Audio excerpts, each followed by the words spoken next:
Hello everyone, it is a strategy gamer back once again with a new video on Hearts of Iron 4. Today we are going to be talking about Army.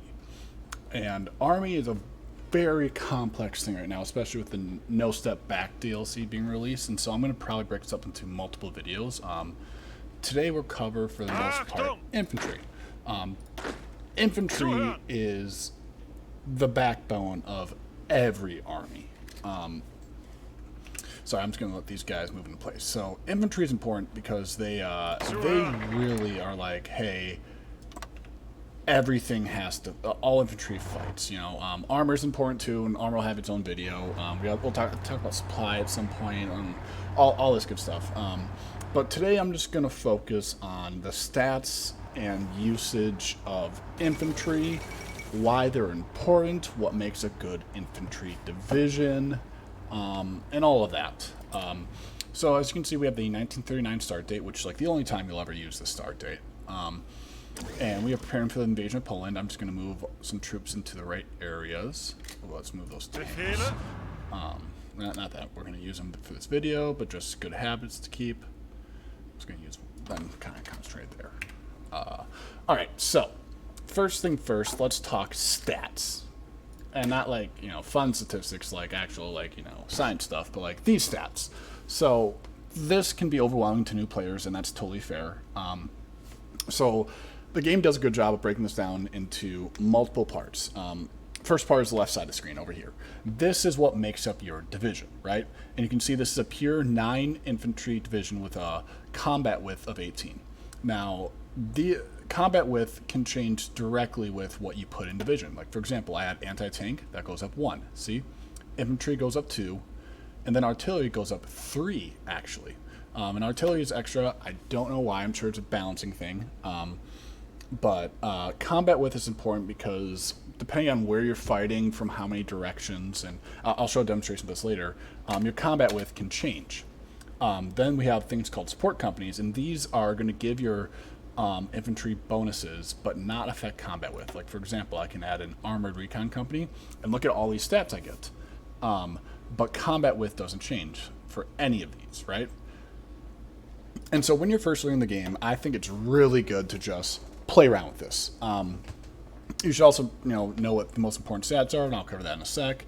But for the most part, this is where you'll toy around with how you want your division to look and use. And in general, the most important stats are what follows. Organization. Organization is the little green thing down here, where yellow is strength. Organization is like, hey, how, and as a whole, is the division organized enough to fight? If that answer is no, they can't fight. If they're defending, they will leave that territory. If they're attacking, they will no longer continue the attack. And so having a high organization is pretty important.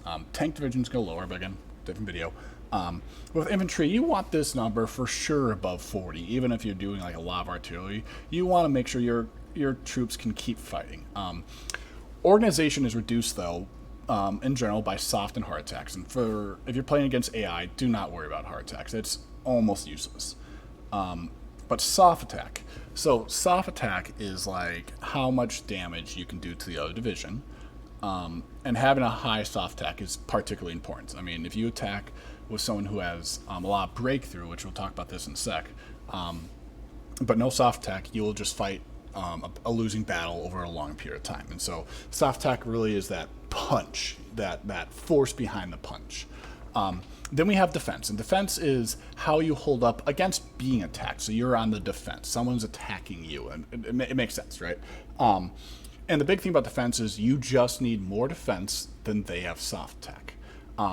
By having equal or greater amounts of defense than soft attack, what you do is make the attacks by other infantry or other divisions reduce effectiveness, essentially. I think it's like 1 out of 10 attacks will hit based on dice rolls. I don't want to get into all that. That's very intricate coding.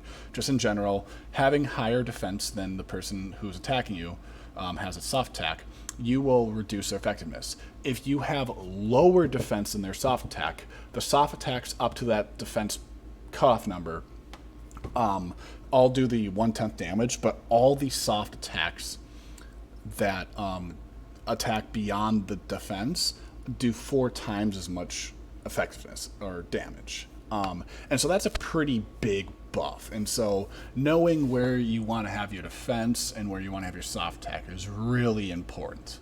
Then there's breakthrough. Breakthrough is defense on offense, which sounds counterintuitive, but essentially it's the defensive stat when you're attacking. And so if you're attacking someone, they have, this kind of division. They're going to have, much more defense than they have soft attack and not much breakthrough. And so if you're attacking with this division against the exact same division defending, that division defending should crush you, and it won't be particularly close, right? And then finally there's combat with, and we'll get more into that when I show battles.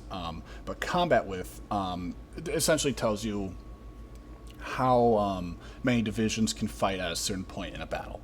And then, of course, on the right side is equipment costs. This is extremely handy when looking at your industry and understanding what kind of things your army needs to function. And then, of course, manpower, which manpower is important. It pulls directly from the pool up here. And then fuel usage, which is more important for Axis nations and allied nations. There's a whole lot of things that you can read through here on your own time. I'm just trying to cover the absolute bare bones basics. So let's get all of these guys into position, and I will show you what an infantry attack looks like. And one thing that goes really well with infantry is air support. I'm not going to do any for this video. Air support, again, gets its own video. I have a lot of videos to make. But air support, essentially, if you have air support and the enemy doesn't, you just get massive buffs and they get debuffs. And that's awesome. That's so helpful to your country, to all of that, to your attacking. People who neglect Air Force are setting themselves up for a losing war, especially if it's a ground war. Alright, so these divisions are roughly in place. Let's give them a few more hours to get there. And so you'll notice, real quick, where'd it go? No, pause. Alright, here we go. This guy. So this guy, you saw that little railroad thing. That's a strategic redeployment. That means that they will move like 6 to 12 times faster on rail lines to get to the place they want, which is awesome. But by strategically redeploying, it reduces their organization, where all these guys are now ready to go.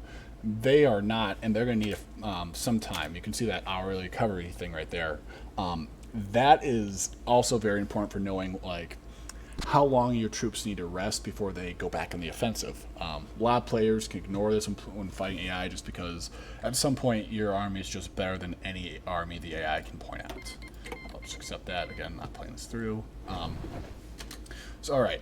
Division's starting to set up. Looks like Poland's got a sizable army, but it's against the German army. They're not going to win. So, let's give it a little bit longer. I'm not even going to use the tank division, so I'm not sure why I'm worried about them. But, alright. So, what I'm going to do, I know I said I wouldn't talk too much about Air Force, but let's just get a few bombers going out here just so you guys can see their effectiveness. So actually, we'll do one without and then one with. Alright, let's declare war.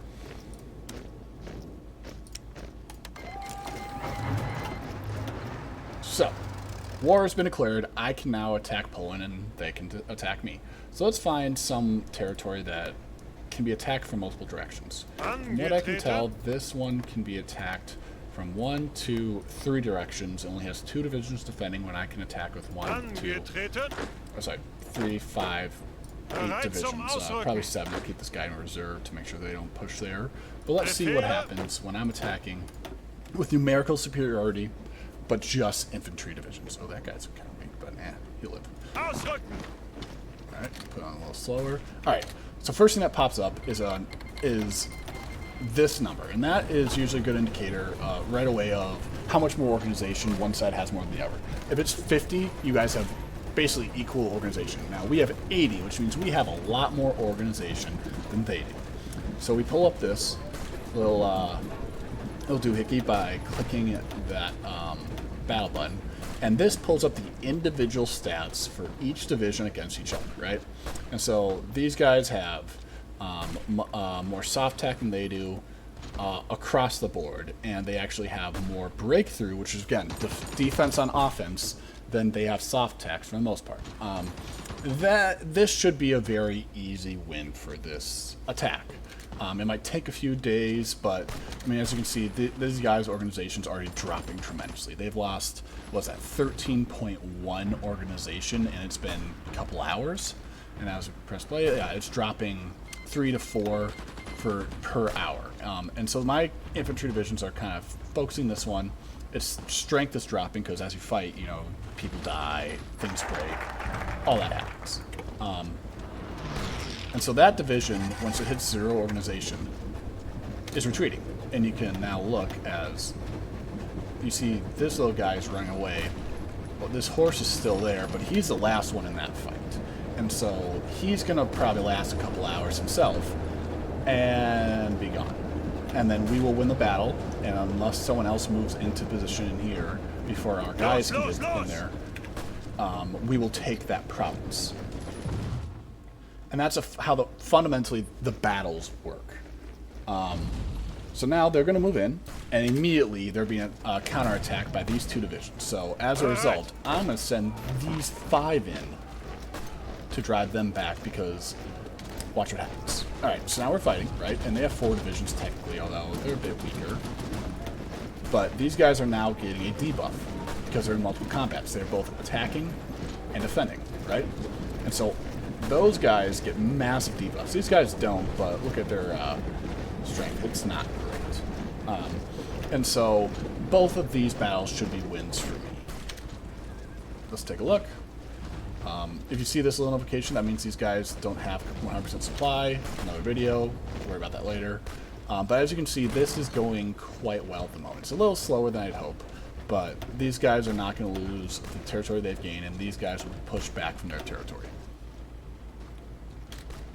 Combat width. Shit. So combat width is important.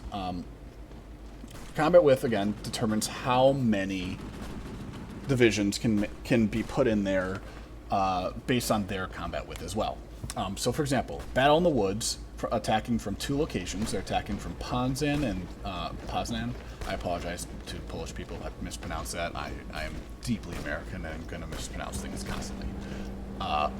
These guys are attacking, and these guys are attacking. So, there's a combat width of 84 naturally when fighting in the forest. That means that if your divisions were size 20, you could fit 4 divisions in there.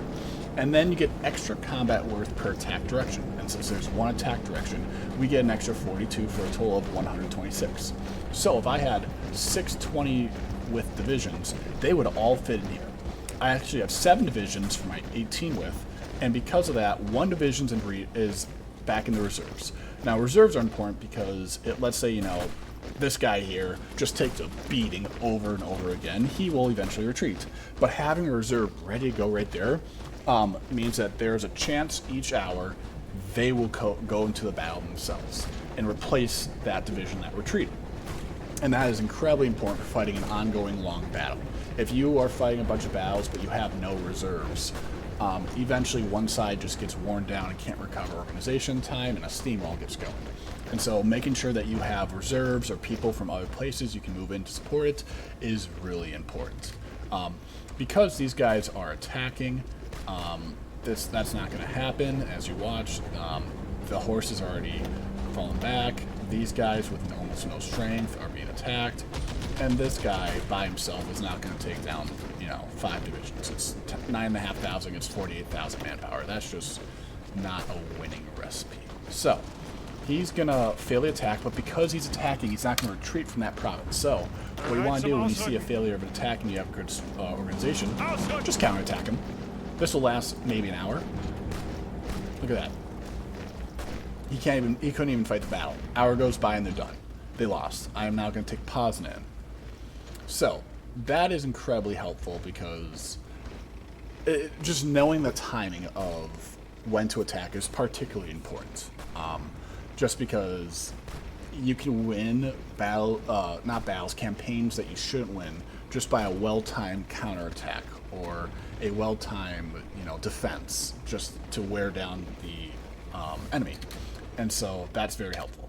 As you can see, we're still winning the battle up there, and they actually are doing quite a bit of air damage to us.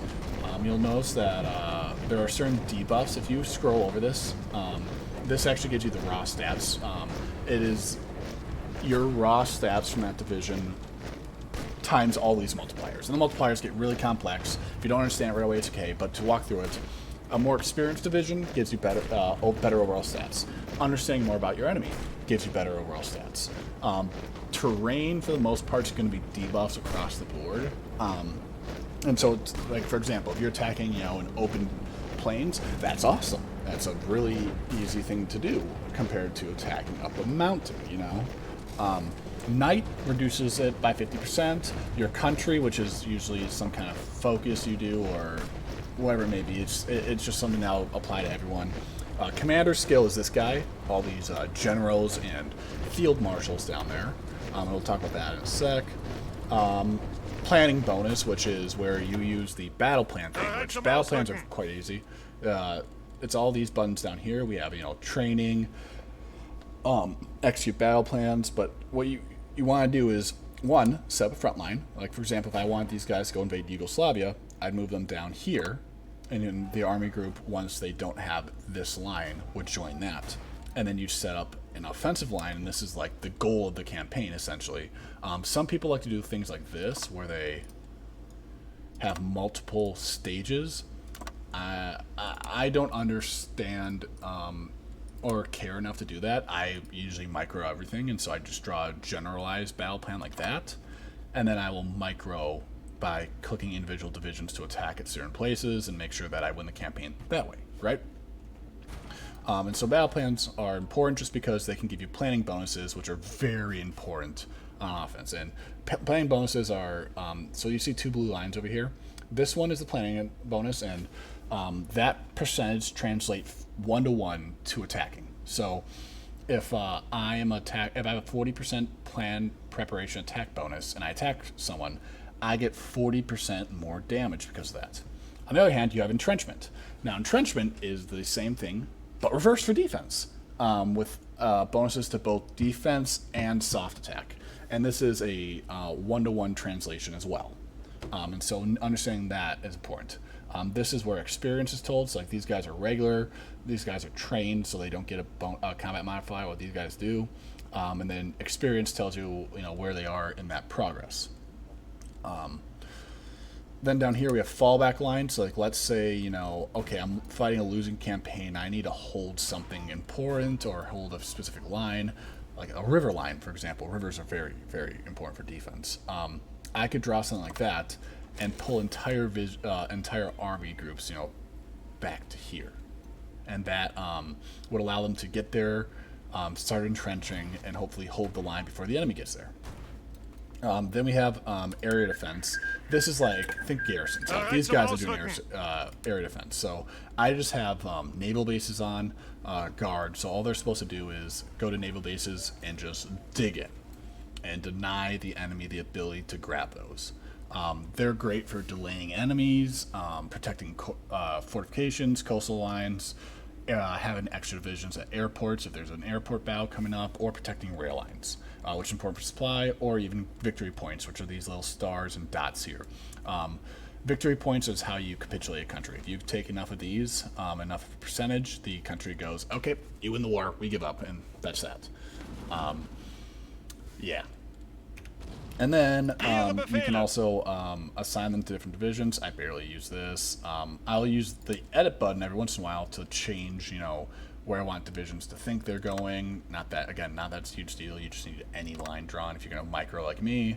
And then if you right-click this button, you delete all the orders for that army and start fresh with it, which is very helpful. So I'm not going to worry about that right now. So, all right, going back to this. We are now still attacking. Right? And we are winning very clearly. These guys will retreat very quickly, and these guys are barely taking any damage. So they could immediately jump into the province and continue the next attack. For example, Poznan, they did end up reinforcing. That is fine, because now we have more divisions to hold back, to attack. They have a larger air force. Again, don't worry about that now.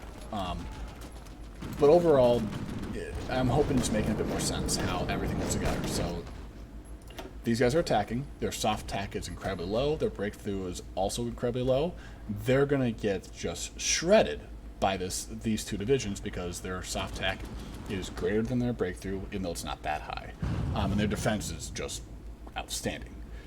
And so this fight here will take a bit longer, but we should win just because their divisions are not as strong.